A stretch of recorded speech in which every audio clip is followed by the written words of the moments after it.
देखिए 2016 में जब क्रांति मानी गई थी उस वक्त भी केजरीवाल जी ने कहा था कि ये दुनिया का सबसे बड़ा भ्रष्टाचार है। तब भाजपाइयों ने क्या कहा?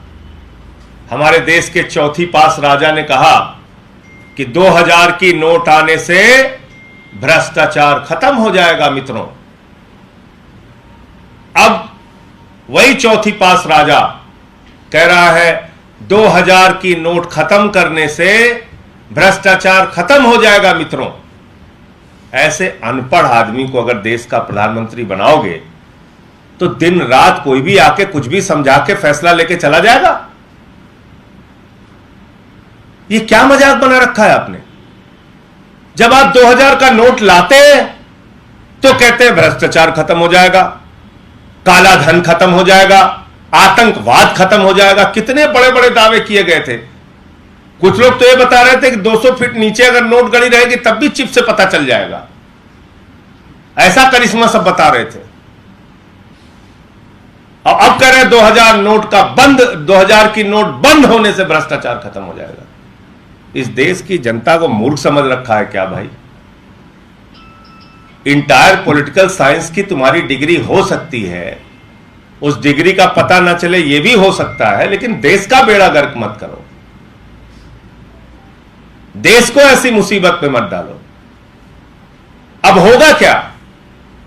मोदी जी कह रहे हैं मित्रों, जितना घर में 2-2 हजार का नोट रखे हो सब हमारे बैंक में जमा कर दीजिए। हमारा मित्र जो है अडानी, वो लाखों करोड़ के घाटे में चल रहा है, उसको बैंक से उठा के कर्जा देना है। यही है और क्या है? मित्रों, जितना 2000 का नोट रखे हो किसान भाइयों, माताओं, बहनों, बुजुर्गों, नौजवान साथियों, सब 2-2 हजार का नोट बैंक खाली कर दिया है अडानी ने, वहां पे जमा कर दीजिए। हम उठा के फिर 2-2 हजार का नोट उसको कर्जा में देना। यही है और क्या मतलब है इसका? अडानी ने हिंदुस्तान का लाखों करोड़ रुपए बैंकों का चाट लिया है, खा लिया है, खत्म कर दिया है। 2.5 लाख करोड़ रुपए LIC में निवेशकों का डूबा है। 2.5 लाख करोड़ रुपए जीरो लगाते लगाते थक जाएंगे आप। 11 लाख करोड़ रुपए भारत के प्रधानमंत्री ने चंद्र पूंजीपतियों का माफ किया है। 3.5 लाख करोड़ रुपए हेयर कट के नाम पे चंद्र पूंजीपतियों का माफ किया है। और अब कह रहे हैं जितना घर में 2-2 हजार का नोट है सब बैंक में जमा करो, उठा के अडानी को देना है, क्योंकि हमारा दोस्त घाटे में कैसे रह सकता है हमारे रहते हुए। ये मकसद है और क्या है? तो ऐसा अनपढ़, मूर्ख, गैर पढ़ा लिखा आदमी अगर देश का प्रधानमंत्री होगा, कब क्या करेगा आपको पता नहीं चलेगा। एक बंदर के अस्तूरे की कहानी मैंने बचपन में सुनी थी। वो पहले राइट में अस्तूरा मारता है, फिर लेफ्ट में अस्तूरा मारता है, फिर सीधे अस्तूरा मार लेता है। तो बंदर के हाथ में अस्तूरे वाली कहानी है, सीधे मार लिया उन्होंने। इतने डरे हुए, इतने भयभीत हैं कि उनका एक ही मकसद है, कुछ भी हो जाए इस सरकार को चलने नहीं देना है। कुछ भी हो जाए, अरविंद केजरीवाल को दिल्ली की 2 करोड़ जनता के हितों में काम नहीं करने देना है।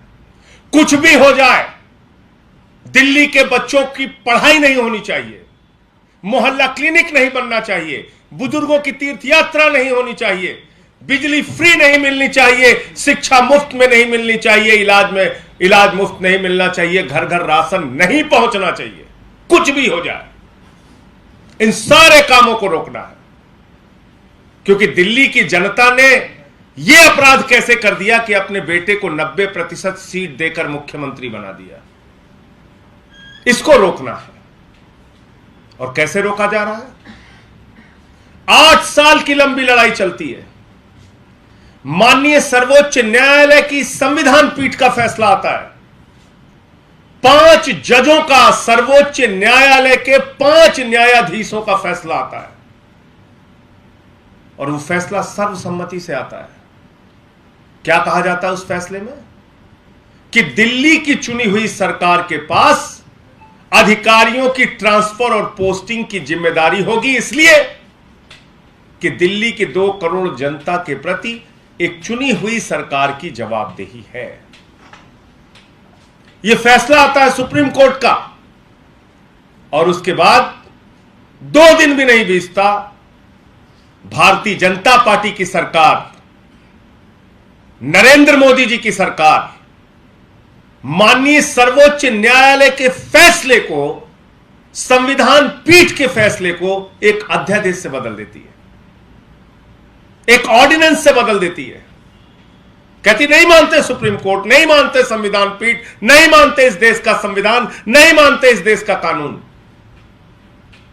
और ऑर्डिनेंस लेके आते हैं एक काला अध्यादेश, एक तुगलकी अध्यादेश, एक ऐसा अध्यादेश जो माननीय सर्वोच्च न्यायालय के फैसले के खिलाफ है, जो भारत के संविधान के खिलाफ है। और ये सवाल सिर्फ अरविंद केजरीवाल जी का नहीं है, यह सवाल सिर्फ आम आदमी पार्टी का नहीं है, यह सवाल है भारत के महान लोकतंत्र का, यह सवाल है दुनिया के सबसे बड़े लोकतंत्र का, यह सवाल है बाबा साहब डॉक्टर भीमराव अंबेडकर के द्वारा लिखे गए संविधान का कि वो संविधान बचेगा या नहीं बचेगा।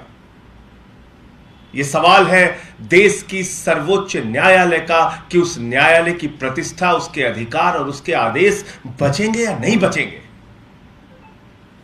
यह तो आपातकाल की स्थिति है, जब न्यायालय का फैसला आप पलट दे रहे हैं। यह तो आपातकाल की स्थिति है कि जो आप चाह रहे कर रहे हैं। ऐसी तानाशाही, ऐसी बददिमागी, आप कल्पना कीजिए जब इस सर्वोच्च न्यायालय का फैसला आया, दिल्ली के मुख्यमंत्री ने कहा प्रधानमंत्री को एक पिता की भूमिका में होनी चाहिए, प्रधानमंत्री को एक अभिभावक की, एक पिता की भूमिका में होना चाहिए और सभी राज्य सरकारों को समान दृष्टि से देखते हुए उनके अधिकार देने चाहिए। लेकिन यहां मैं यह कहना चाहूंगा कि अगर एक पिता अपने बच्चे की बर्बादी पर तुला हो, एक पिता अपने बच्चे के लोकतंत्र का गला घोटने पर तुला हो, एक पिता अगर संविधान का गला घोटने पर तुला हो और एक पिता एक चुनी हुई सरकार को मारने पर जुट जाए, तो देश की स्थिति क्या होगी यह समझा जा सकता है। तो इसलिए यह जो फैसला आया है, यह सीधे तौर पे बताता है कि भारत के प्रधानमंत्री को न इस देश के लोकतंत्र में यकीन है, न इस देश के संघीय ढांचे में यकीन है। भारत के प्रधानमंत्री को न इस देश के चुनी हुई सरकारों में और जनता की सुविधाएं देने में यकीन है, और न ही भारत के सर्वोच्च न्यायालय और संविधान में यकीन है। उनको सिर्फ तानाशाही करनी है, उनको सिर्फ डंडे से सरकार चलानी है। और आज ये जो फैसला है ऑर्डिनेंस का, मैं समझता हूं सर्वोच्च न्यायालय में तो जाएगा ही, और वहां पर माननीय सर्वोच्च न्यायालय इस तानाशाही पूर्ण फैसले का संज्ञान लेगा। लेकिन कितनी मजेदार बात है, कह रहे 2 अफसर मुख्यमंत्री के ऊपर है, दिल्ली का गैर चुना हुआ एलजी 2 करोड़ जनता के द्वारा चुनी हुई सरकार के ऊपर है। तो फिर यहां चुनाव कराने का, विधानसभा के गठन का, सर्वोच्च न्यायालय ने जिन बातों का स्पष्ट रूप से लिखा, उन बातों का क्या मतलब रह गया? कोई भी परिवर्तन, कोई भी अध्यादेश संविधान के दायरे में होगा, संविधान से बाहर जाकर नहीं हो सकता। और इस देश का संविधान संघीय ढांचे की बात करता है, इस देश का संविधान चुनी हुई सरकारों को अधिकार देने की बात करता है। तो आप भारत के संविधान से बाहर जाकर कोई अध्यादेश कैसे ला सकते हैं? भारत के संविधान से बाहर जाकर कैसे कोई कानून लेके आ सकते हैं? तो इसलिए इस बात को पूरा देश देख रहा है कि आज एक ऐसा नेता जो दिल्ली में दिन रात लोगों की सेवा करना चाहता है, काम करना चाहता है, एक ऐसा नेता जो आपकी जिंदगी में, आपके बच्चों की जिंदगी में बदलाव लाना चाहता है, बुजुर्गों की सेवा करना चाहता है।